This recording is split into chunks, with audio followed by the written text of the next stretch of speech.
Welcome back to what Arty Noobs with General Disturbance. This is an E25, the Tier 7 German premium tank destroyer. It's located on the north spawn of Erlenberg and it's under the command of Bounce-A-Lot. Now you can see 2 marks of excellence on his 75mm barrel. So this should be a rather interesting game because he does have quite a lot of skill with this tank destroyer, otherwise known as the Cockroach. Okay, well, he's off to the other side of the map, east side. It goes a bit low in the water, yeah. As I said earlier, 75mm gun, which has got 135 alpha, penetrating 150mm of armour, and it's got a 2.37 second reload. You can actually improve that even more to about 2 seconds, I believe. But if you do so, you might have to give up some equipment in order to put a rammer in or something of that nature. Okay, so he's made it up here. Oh, and he's got some competition from some of his own teammates. Yep, the Hellcat's come up here as well. And he's now waiting for any sign of the enemy. Not using the bush mechanic at the moment, but he needs to spot those enemy tanks. He hasn't got a pair of binocs. Normally a lot of players will actually play this with binocs, that way to extend their view range. One of the best things about the E25 is its ability to remain undetected. It's got great camo qualities. The other good thing, of course, is the fact that it can fire so quickly. It really doesn't give the enemy much of a chance. Now he has gone next to the house, and normally that's a pre-aim point for Arty if they want to disturb somebody in the bush who's looking out on this side of the map. But I think Arty's probably more concerned with the town at the moment, and there is only one Arty on each side. It's a tier 7 game, so he's top tier, which is going to make it a bit difficult to actually get an ace tanker, but considering he's got 2 marks of excellence on the barrel, well, probably won't be a problem. And we've just lost a teammate, and the enemy suddenly appeared, and they've got a Panther and an E25 in the wood to the left. There's the E25. He actually made a dash for the buildings. You can just see the rear of the Panther, but oh, he ricocheted off the rear of it. Amazing. Almost a pixel that he was firing at, but now KV2, you have to aim underneath the gun mantlets to try and get a good penetration, but oh, he went straight through there. He's going straight through it, and the KV2 fired in this direction and pulled back, but he's picking up loads of damage off it. Goes for a pixel shot again, didn't work. AMD 178B is going to go and try and force that E25 out. There he is. From up there he can have a go at the Panther, or he can force the E25, but, well, just lost sight of that E25. He's just hiding behind that building. He's not moving at all. And I would have hoped that the AMD would actually try and have a couple of shots at him, but I think the AMD is chasing that KV2, which might be a bit of a mistake because he could get derped with 1 shot. Well, we found a T-3485, and unfortunately the AMD got killed by the KV2, just as I predicted.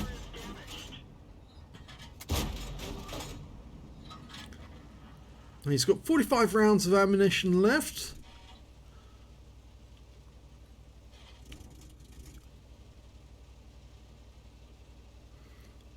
Okay, here comes the E25. Try for the tracking shot. Gets that one into the hull. And another one. And did he track it? Yes, he did.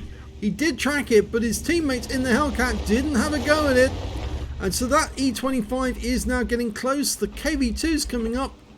E25's going to auto spot us very shortly. Yes, he has.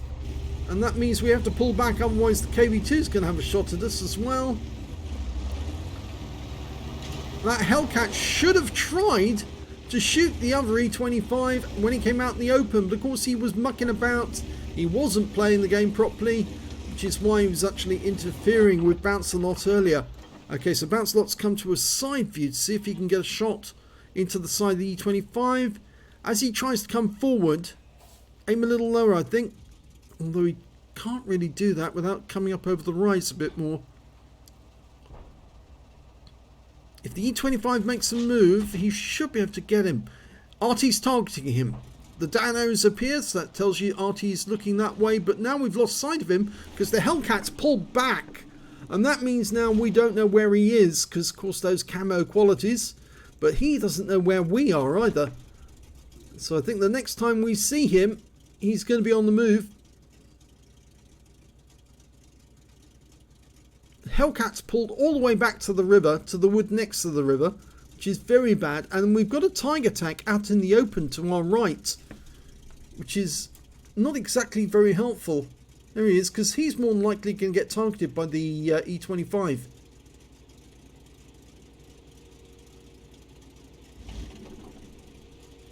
I suppose Bounce-A-Lot is waiting for the tiger to start losing hit points. He's moved. Here's the E25. He's taking fire. We're going up. One in. And ram and fire at the same time. Okay, so now he's on the move again. Did lose a few hit points there. 24 from the ram. Not a lot, but just a little.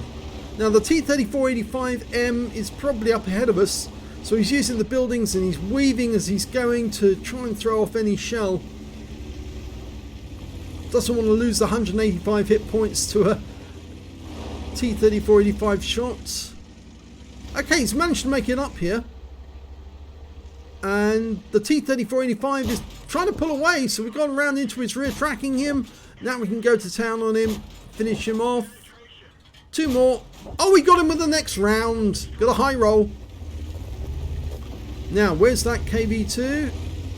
Well, there's not many tanks left on the enemy team. There's only 5 on each team remaining. There's the KV-85. It looks like he's an AFK. It looks like he's an AFK because that's the spawn point. Yep, he's a spawn point. He's an AFK. So just farm his hit points. Arty's doing the same. Okay, there he is. Just far enough forward so we can get the spot. Firing into his engine bay. He's on fire and he goes up.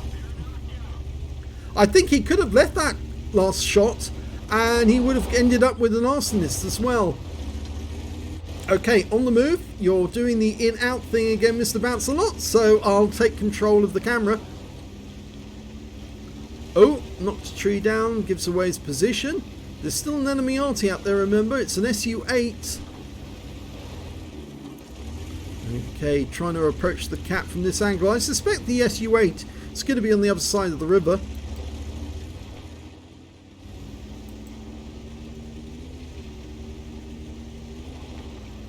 Now he's going to quickly pop up into the bush. Have a quick look.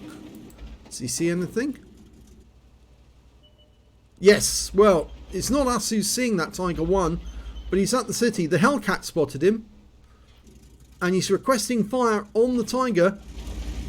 That Hellcat that was with us earlier in the game, he's just sitting up there in the bush in the north, not doing a blind bit of difference.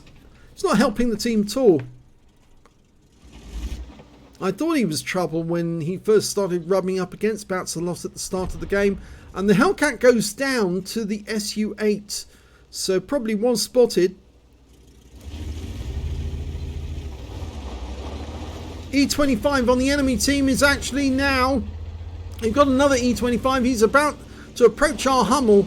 And he's just taken him out. And the Hellcat did absolutely nothing. So I suspect our Hellcat in the north is an AFK. And although we're capping down here, it looks like Bounce-A-Lot is going to have to try and do his best to stop the enemy capping at the other end as well. Whilst the SU-100 or SU-8 tries to get a reset on our Tiger 1. Now, initially, Wargaming didn't sell these E25s for a long time. After they first brought them out as a premium tank destroyer, they actually stopped selling them and didn't sell them for about, it must have been nearly 2 years. And they promised not to sell it, really, which is a bit surprising considering, you know, so many people wanted to have one. Oh, that one didn't go through the armor. It was at very long range though. And he's after our Tiger. The enemy Tiger 1. Now would be a good time to get down there quick. Oh, and we've lost our Tiger 1. In fact, it was the box tank who got the kill on him. And here's our Hellcat. Well, he's looking in the right direction to take on the E25, but the E25 hasn't decided to go into the cap yet. So he's obviously hiding just the other side of the river, and I'm controlling the camera again because Bounce-A-Lot has got this habit of bouncing in and out as he's driving along, which can drive people insane, I can tell you. When he's been spotted, the E25 saw him, and that tells me he's somewhere in these bushes up ahead. He's trying to approach in the gun depression. There he is. There you go. And he does a ram and gets the kill, but he loses a huge amount of hit points to the ram. 309. He needs to get out of here quick before the Arty responds, because that SU-8 is quite a good and fast firer. He's changing direction to go back the other way. Yes, there's the Arty round coming in. He thought he was going to carry on that direction, but he didn't. He's backtracked. But we know that the Tiger 1 is on his way this way towards the cap. Well, I say we know that, but it's more than likely he will. The other Hellcat, well, look at him. He's gone up there where he's no use to anyone. He should be ashamed of himself. I mean, all he's done really is just be a nuisance. There are some players out there who just gain their Hellcat and they just sit idle in most battles doing nothing, letting everybody else carry them. And then these players wonder why people complain about them so much, because they didn't do anything in the battle. And just today we have a rant from Klaus, annoyed that the Arty didn't fire at the tanks that he spotted in his light tank. And obviously I pointed out to Klaus, well, sometimes Arty's pre-aiming at spots. That's why they won't fire, because they're pre-aimed on the spot. Well, you can see where the Tiger 1's going. We know where he's headed. He's headed for the cap. And it looks to me like Bounce-A-Lot was actually going to shoot from these heights when he went into the cap. But no, Bounce-A-Lot, I think, wants to get rid of the guys in the south. That's the SU-8 and the box tank. And I'm controlling the viewing again because he's doing it again. It's almost like a habit. He did actually mention that why he was doing it. But the Tiger is capping, so Bounce-A-Lot's decided, yes, he has to do something. And the Hellcat probably actually just hit. So he's finally come to his senses and realised he has to do something. And that's the 2-minute warning. We know where the Tiger is. And the Hellcat did actually do something. At last, he's taken out the Tiger, which means now that Bounce-A-Lot needs to take out the box tank and the SU-8, and that's it. They've got the victory. He really shouldn't cap. There's the SU-8. Okay, right. Nobody else can do this but us. 1 in. 2. Yes, got the kill. Needs to move now because that box tank. Low water. Good. He's through. Now the box tank's obviously a bit further up than the SU-8. But of course, Bounce-A-Lot was seen when he fired at the SU-8. At least I think he was.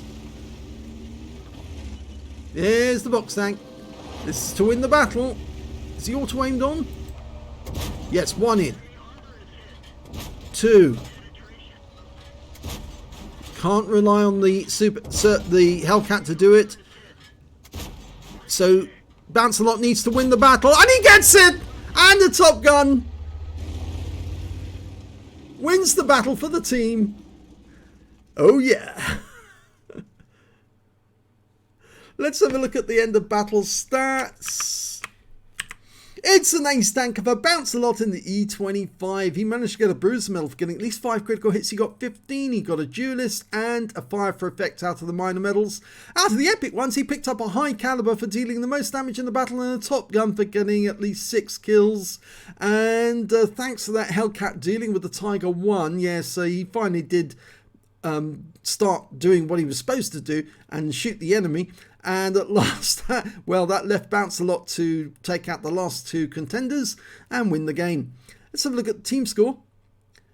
There you go, highest damage, 3,368 hit points of damage. And the next high scorer was the E25 on the enemy team with 2,260. That was the one in the bushes in the north. The one that was that went into the bushes and didn't do very well, only got 311 hit points in that game. When it came to kills, it was Bounce-A-Lot again with 6 kills, but he shared the top with the SU8, who also got 6 kills, so he picked up a top gun as well. And the next high scorers only had 2 kills apiece, so 1/3 of their value. But when it came to base XP, yes, he has got the top in that one, so he is technically top in all 3 columns. 1,418 base experience points, 834 to the IS, and 799 to the Panther. He fired 41 rounds, got 34 direct hits and 25 penetrations, damage of 3,368 hit points, of which 1,698 were at more than 300 meters. He spotted 4 enemy vehicles, damaged 9 of the enemy, killed 6, and did 492 hit points of damage assistance. On a premium count, he earned 59,108 credits, and after repair, ammunition, resupply and consumables, took away 35,085 credits. He received 1,418 XP, times 5 for the first victory in this game, 425 for this being a premium vehicle, took away 11,060 experience points altogether. So quite a nice increase in his skill at that game. And yes, he did do a lot of work. It's just a pity that that Hellcat waited so long to actually make an effort in the game. But when he did finally come through, it allowed Bounce-A-Lot to win the game by taking out the last 2 members. So if you enjoyed that replay, please give this video a like and do subscribe to our channel. Hit that notification button, the little bell symbol, and then you'll get alerted when a new video comes out. Thanks for watching.